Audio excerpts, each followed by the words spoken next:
नमस्कार। आज हेउची सेप्टेम्बर 21 तारिख रविवार। आपण मानक पई नेकी आसीची आज दिनर केतोटी गुरुत्वपूर्ण खबर। सेति पई वीडियो को शेष पर्यंत देखंतु एवं आपनक भल पाइबा स्वरूप गोटे गोटे लाइक कर दियंतु। ता सहित हम चैनल को जदि नुआ आसीछंती चैनल को सब्सक्राइब करी पाखरा आस्थिबा बेल आइकन को क्लिक करी रखंतु। चलंतु आज दिनर गुरुत्वपूर्ण खबर उपरे नजर पकेइबा। प्रथम खबर, श्रीमंदिर रे धाड़ी दर्शन व्यवस्था पई खूब शीघ्र प्रस्तुत हेबो गाइडलाइन। भक्तंक श्रृंखलित दर्शन पई धाड़ी दर्शन नै परिचालना कमिटी अनुमोदन करिसंती। दर्शन व्यवस्था कार्यकारी करने पर जिलापालक अध्यक्षतार एक सब कमिटी गठन करने को परिचालना कमिटी को प्रस्ताव दि जाइछि। एने सब कमिटी सेवायत नियोजकों सह आलोचना करिवे जेमिति श्रीजीउक नीतिकांति प्रभावित न हेबो से अनुसार नाटमंडप रे धाड़ी दर्शन पई मार्गदर्शिका प्रस्तुत करिवे। एही मार्गदर्शिका आधार रे प्रथमे परीक्षामूलक भावे धाड़ी दर्शन कार्यकारी करने को परामर्श देइछि कमिटी। एने विधानसभा रे विधायक रणेंद्र प्रताप स्वाईंक लिखित प्रश्नर उत्तर रखिछंती आईन मंत्री पृथ्वीराज हरिचंदन बोली खबर मिली। परवर्ती खबर, ओडिशा रे पुष्टिहीनतार भयंकर चित्र। प्रति जिला को व्यापुछि पुष्टिहीनता। 6 मासरु 5 वर्ष भितर 30 जिले में 9877 शिशु पुष्टिहीनतार शिकार होइछंती। मयूरभंज जिले में सर्वाधिक 1075 पुष्टिहीन शिशु अछंती बोली गृह रे उत्तर रखिछंती उपमुख्यमंत्री प्रभाती परिडा बोली खबर मिली। परवर्ती खबर, राज्य में बंद थिबा मद दुकान खोलिबे सरकार। 70 गोटी बंद थिबा मद दुकान खोलिबाकू विभाग तरफ दिया जाइछि अनुमति। 4टी नुआ ठिपी खोला मद दुकान और 3टी मद कारखाना खोलिबा पई विभाग पाखरे अछि प्रस्ताव। विधायक अखिल चंद्र नायकଙ୍କ प्रश्न रे अबकारी मंत्री पृथ्वीराज हरिचंदन एही सूचना दैछंती। बालेश्वर रे सर्वाधिक 17टी, गंजाम रे 10टी, नयागढ़ रे 9टी, मयूरभंज रे 8टी, कटक रे 7टी, राउरकेला रे 5टी, केन्दुझर रे 3टी, ब्रह्मपुर रे 4टी, बलांगीर रे 2टी, कंधमाल रे 3टी एवं मालकानगिरी संबलपुर रे गोटिए बंद थिबा मद दुकान खोलिबे सरकार। सेही परि पुरी रे 3टी और भुवनेश्वर रे गोटिए नुआ ठिपी खोला मद दुकान खोलिबा पई विभाग पाखरे रहिछि प्रस्ताव। ढेंकानाल रे 2टी एवं कटक रे गोटिए मद कारखाना खोलिबा पई सरकारक पाखरे प्रस्ताव अछि बोली खबर मिलिछि। परवर्ती खबर, आज राज्यर एही सब जिला को सतर्क रहिबाकू परामर्श।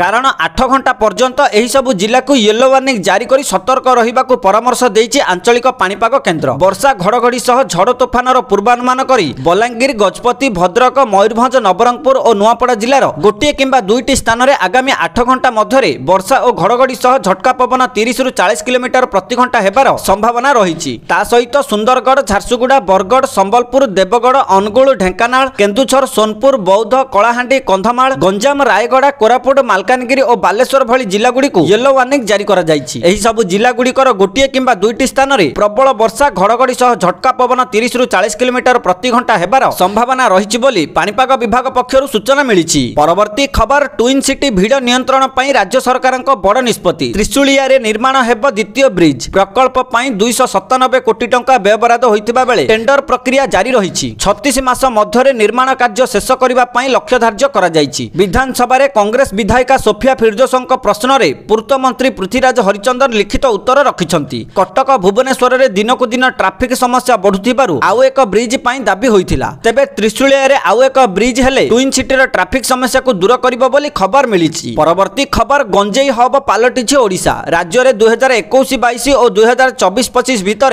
जबत होइछि बहु परिमाणर गंजेई। 2021-22 रे 574टी मामला आसीथिबा बेले 32276 किलोग्राम र गंजेई जबत होइछि। एथिरे 682 जण गिरफ होइछंती। 2022-23 रे 1506टी मामला आसीथिबा बेले 42866 किलोग्राम र गंजेई जबत होइछि। एथिरे 1819 जण गिरफ होइछंती। सेहि परि 2023-24 रे 1884 मामला आसीथिबा बेले 34640 किलोग्राम र गंजेई जबत होइथिला। एथिरे 1494 जण गिरफ होइछंती। ता सहित 2024-25 रे 1061 मामला आसीथिबा बेले 34679 किलोग्राम र गंजेई जबत होइथिला। एथिरे 1464 जण गिरफ होइछंती। 2024-25 सेप्टेम्बर 16 भितरे 630 मामला आसीथिबा बेले 15438 किलोग्राम र गंजेई जबत होइछि। एथिरे 849 जण गिरफ होइछंती। ए नै गृह रे उत्तर रखिछंती अबकारी मंत्री पृथ्वीराज हरिचंदन बोली खबर मिलिछि। परवर्ती खबर, सुभद्रा योजनार तृतीय किस्ती बाद पड़िछंती 3,69,352 जन। सेही बळी द्वितीय किस्ती बाद पड़िछंती 1,83,785 हिताधिकारी। सुभद्रा योजना रे प्रथम किस्ती टंका 1,02,80,092 जन पाइथिबा बेले द्वितीय किस्ती रे 1,96,307 जन पाइछंती। सेही परि तृतीय किस्ती पाइछंती 96,96,955 जन। तेबे मोट 1,09,87,894 जन सुभद्रा आवेदन करिथिले। ए नै विधायक गणेश्वर ବେହେରାଙ୍କ ପ୍ରଶ୍ନରେ ଉପମୁଖ୍ୟମନ୍ତ୍ରୀ ପ୍ରଭାତୀ ପରିଡ଼ା ବିଧାନସଭାରେ ଏହି ଉତ୍ତର ରଖିଛନ୍ତି ବୋଲି ଖବର ମିଳିଛି। ପରବର୍ତ୍ତୀ ଖବର ଏଣିକି ଟ୍ରେନରେ ଭୁବନେଶ୍ୱରରୁ କୋଣାର୍କ ଯାଇପାରିବେ ଲୋକେ, କାରଣ ଭୁବନେଶ୍ୱରରୁ କୋଣାର୍କକୁ ଗଡ଼ିବ ଟ୍ରେନ୍। ଗୋପ ନିମାପଡ଼ା ଦେଇ ଭୁବନେଶ୍ୱରକୁ ଗଡ଼ିବ ଟ୍ରେନ୍। ନୂଆ ରେଳ ଲାଇନ ପାଇଁ ଚୂଡ଼ାନ୍ତ ସର୍ଭେକୁ ମଞ୍ଜୁରୀ ମିଳିଥିବା କହିଛନ୍ତି ଉପମୁଖ୍ୟମନ୍ତ୍ରୀ ପ୍ରଭାତୀ ପରିଡ଼ା। ଏନେଇ ରେଳମନ୍ତ୍ରୀ ଅଶ୍ୱିନୀ ବୈଷ୍ଣବ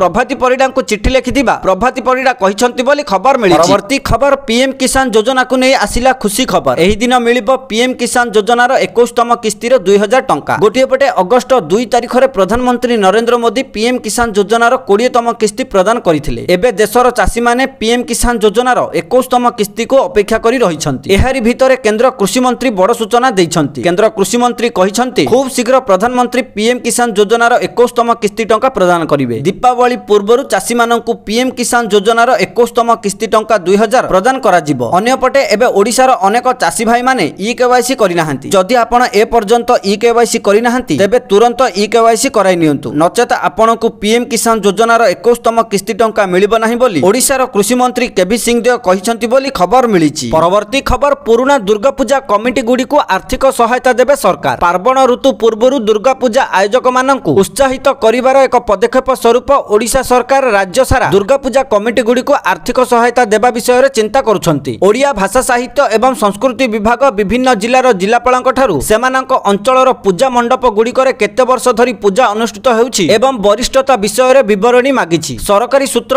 ଅନୁସାରେ ସରକାର ମଣ୍ଡପ ଗୁଡ଼ିକୁ ସେମାନଙ୍କର ଐତିହ୍ୟ ଏବଂ ଉତ୍ସବର ବର୍ଷ ଗୁଡ଼ିକ ଆଧାରରେ ବର୍ଗୀକରଣ କରିବାକୁ ଯୋଜନା କରୁଛନ୍ତି। 100 ବର୍ଷରୁ ଅଧିକ, 75 ବର୍ଷରୁ ଅଧିକ ଏବଂ 50ରୁ 75 ବର୍ଷ ମଧ୍ୟରେ ଦୁର୍ଗାପୂଜା ପାଳନ କରୁଥିବା କମିଟି ଗୁଡ଼ିକୁ ସହାୟତା ପାଇଁ ବିଚାର କରାଯିବାର ଯୋଜନା ରହିଛି। ଏହି ଆର୍ଥିକ ସହାୟତା ପ୍ରତିବର୍ଷ ସୁସଜ୍ଜିତ ମଣ୍ଡପ, ମୂର୍ତ୍ତି ସ୍ଥାପନ ଏବଂ ଶ୍ରଦ୍ଧାଳୁମାନଙ୍କ ପାଇଁ ବ୍ୟବସ୍ଥା ଲାଗି ଯଥେଷ୍ଟ ଖର୍ଚ୍ଚ ବହନ କରୁଥିବା ଆୟୋଜକମାନଙ୍କୁ ଆଶ୍ୱସ୍ତି ପ୍ରଦାନ କରିବ ବୋଲି ଆଶା କରାଯାଉଥିବାର ଖବର ମିଳିଛି। ପରବର୍ତ୍ତୀ ଖବର ନିର୍ମାଣ ହେବ ନୂଆ ଲୋକସେବା ଭବନ। ପୂର୍ତ୍ତ ମନ୍ତ୍ରୀଙ୍କ ସୂଚନା। ମାଷ୍ଟର ପ୍ଲାନ ପାଇଁ ସେତୁ ଓ ନିର୍ମାଣ ନିଗମକୁ ଦାୟିତ୍ୱ ଦିଆଯାଇଛି। ମାଷ୍ଟର ପ୍ଲାନ ଅନୁମୋଦନ ପରେ ହେବ ବ୍ୟୟ ଅଟକଳ। ବର୍ତ୍ତମାନର ଲୋକସେବା ଭବନ 68 ବର୍ଷ ପୁରୁଣା। ପାର୍କିଂ ସମସ୍ୟା ମଧ୍ୟ ରହୁଛି, ତେଣୁ ନୂଆ ଲୋକସେବା ଭବନ ନିର୍ମାଣ ହେବ ବୋଲି ପୂର୍ତ୍ତ ମନ୍ତ୍ରୀ ପୃଥ୍ୱୀରାଜ ହରିଚନ୍ଦନ ସୂଚନା ଦେଇଛନ୍ତି। ଅନ୍ୟପଟେ ଭୁବନେଶ୍ୱରରେ ନିର୍ମାଣ ହେବ ସୁଭଦ୍ରା ଶକ୍ତି ବଜାର। ପ୍ରତ୍ୟେକ ଜିଲ୍ଲାରେ ସୁଭଦ୍ରା ଶକ୍ତି ବଜାର ବି ପ୍ରତିଷ୍ଠା ହେବ। ବିଧାନସଭାରେ ଲିଖିତ ଉତ୍ତର ରଖିଛନ୍ତି ଉପମୁଖ୍ୟମନ୍ତ୍ରୀ ପ୍ରଭାତୀ ପରିଡ଼ା। ସ୍ୱୟଂ ସହାୟକ ଗୋଷ୍ଠୀ ଦ୍ୱାରା ପ୍ରସ୍ତୁତ ଉତ୍ପାଦ ଗୁଡ଼ିକୁ ବଜାରୀକରଣ ହେବ ବୋଲି ଉପମୁଖ୍ୟମନ୍ତ୍ରୀ ପ୍ରଭାତୀ ପରିଡ଼ା କହିଛନ୍ତି। ପରବର୍ତ୍ତୀ ଖବର ଗ୍ରାହକଙ୍କୁ ଅମୁଲ ଦେଲା ବଡ଼ ଉପହାର।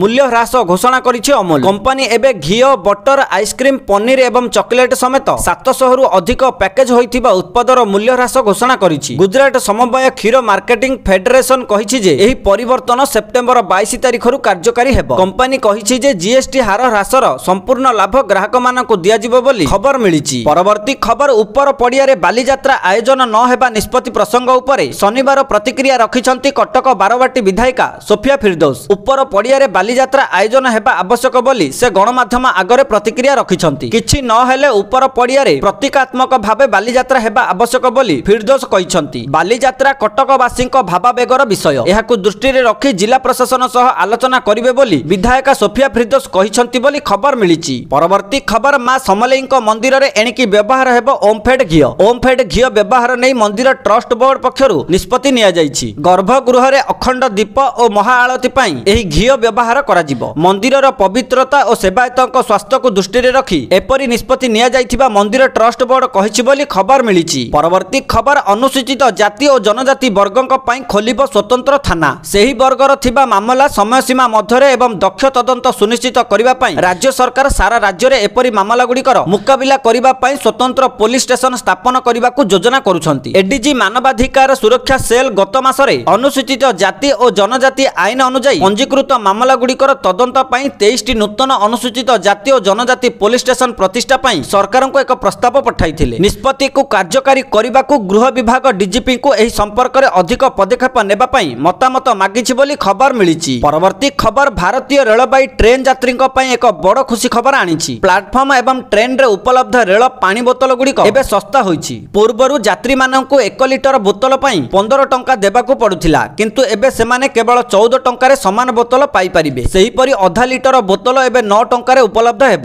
ଯାହାର ପୂର୍ବ ମୂଲ୍ୟ 10 ଟଙ୍କା ଥିଲା। ନୂତନ ଦର ସେପ୍ଟେମ୍ବର 22 ତାରିଖରୁ ଲାଗୁ ହେବ। ଏହି ନିଷ୍ପତ୍ତି ଦୀର୍ଘ ଦୂରତା ଯାତ୍ରା କରୁଥିବା ଲୋକଙ୍କ ପାଇଁ ବିଶେଷ ଗୁରୁତ୍ୱପୂର୍ଣ୍ଣ ପ୍ରମାଣିତ ହେବ। ରେଳବାଇ ଏହା ମଧ୍ୟ ସୁନିଶ୍ଚିତ କରିଛି ଯେ ନୂତନ ଦର बोतलर गुणवत्ता एवं शुद्धता को प्रभावित करिब नाही बोली खबर मिलिछि। परवर्ती खबर आसंता 23 तारिख रे विधानसभा घेराव करिब बीजेडी। मोहन सरकारक पंचायत राज व्यवस्था रे जनप्रतिनिधि क्षमता को संकुचित अभियोग आनिछि बीजेडी। एनै प्रेस मीट करी सूचना दैछंती बीजेडी वरिष्ठ उपसभापति देवी प्रसाद मिश्र, प्रमिला मल्लिक एवं अरुण साहू। सेपटे बीजेडी रो विधानसभा घेराव को नै बीजेपी विधायक टंकधर त्रिपाठी कहिसंती जे विरोधी दल ओडिशावासी को विभ्रांत करने को उपचेष्टा करुछंती बोली खबर मिलिछि। परवर्ती खबर अक्टोबर 12 रे ओसीएस प्रिलिमिनारी परीक्षा। ओडिशा लोकसेवा आयोग पक्षरु ओडिशा सिविल सर्विस बा ओसीएस प्रिलिमिनारी परीक्षा 2024 पई टाइम टेबल जारी होईछि। अक्टोबर 12 तारिख रविवार दिन प्रिलिमिनारी परीक्षा करा जिवो। एही परीक्षा पई बालेश्वर, ब्रह्मपुर, भुवनेश्वर, कटक, जयपुर और संबलपुर को जोन करा जाईछि। विद्यार्थी माने अक्टोबर 4 रु ओपीएससी वेबसाइट को जाई एडमिट कार्ड डाउनलोड करि परिबे। परीक्षा दुईटी सिटिंग रे करा जिवो। प्रथम पत्र सकाळ 10टा रु मध्याह्न 12टा पर्यंत रहिथिबा बेले द्वितीय पत्र अपराह्न 1:30 मिनिट रु 3:30 मिनिट पर्यंत चलिबो बोली खबर मिलिछि। परवर्ती खबर प्लास्टिक मुक्त हेबो दुर्गा पूजा। भुवनेश्वर महानगर निगमर सूचना। बीएमसी अंचल रे 172टी मंडप रे पूजा पाइबे मा। चलित वर्ष मंडप रे स्वच्छ परिवेश और पार्किंग ऊपर गुरुत्व दिया जाइछि। मूर्ति रे कोनोसी प्रकार प्लास्टिक आभूषणर व्यवहार करिबा को मना करा जाइछि। सेभली पूजा मंडप पाखरे ओदा और सुखिला वर्ज्य लागि अलग अलग डस्टबिन व्यवहार सहित सबुदिन संगृहित अलिया को सफाई गाड़ी रे देबे। पूजा व्यवहृत फूलरू तैयारी हेबो धूपकाठी। जैव विघटन योग्य ठुंगा, खली इत्यादि व्यवहार उपर गुरुत्व दिया जाइछि। रास्ता मरम्मति, गछ डाल काटिबा, विद्युत तार और खुंट मरम्मति करिबा, खाल थिबा ड्रेन उपर स्लैब पकाइबा आदि काम प्राय शेष होई जाइछि। पूजा पूर्वरु रास्ता रे थिबा खाल खमा गुडी को युद्धकालीन भित्तिरे मरम्मति करा जाउछि। एही काम 25 तारिख पूर्वरु सारिबाकू मेयर निर्देश दैछंती। चलित वर्ष प्लास्टिक मुक्त दुर्गा पूजा कराइबाकू लक्ष्य रखा जाइछि बोली खबर मिलिछि। परवर्ती खबर सार प्रसंग रे बीजेडी रो नाराबाजी। सोमवार जाए विधानसभा मुलतवी। तृतीय दिन रे मध्य गृह अधिक समय चली पारि नाही। राज्य रे देखा जाइथिबा सार समस्या को केंद्र करी बिजु जनता दलर विधायक माने गृह रे नाराबाजी करिसंती। सुरुखुरु रे आलोचना पई उद्यम करा जाउथिले मध्य एहा होई पारि नाही। सार प्रसंग उठाई गृह मध्य भाग रे पोस्टर देखाई नाराबाजी करिसंती। बाचस्पति सुरमा पाढ़ी हाउस ऑर्डर रखिबाकू बीजेडी विधायकों को निवेदन करिथिले। गृह रे श्रृंखला रक्षा करिबाकू निवेदन करिथिले। शेष रे बाचस्पति गृह को आसंता काली सकाळ 10टा पर्यंत गृह मुलतवी रखिसंती बोली खबर मिलिछि। परवर्ती खबर हरियाणा रे गुटखा और पान मसाला ऊपर 1 वर्ष लागि लागिला प्रतिबंधक। एही निष्पत्ति चलित मासरु लागू होई सारिछि। एबे हरियाणा रे एही उत्पाद तैयारी करिबा, स्टोर करिबा, बिक्री करिबा किंबा बंटन करिबा अवैध बोली धरा जिवो। हरियाणा रे शहर एवं गाँ रे एही उत्पाद बहुल व्यवहार हेउछि। एही ब्यान फल रे तंबाकू गुटखा बिक्री कम हेबा सह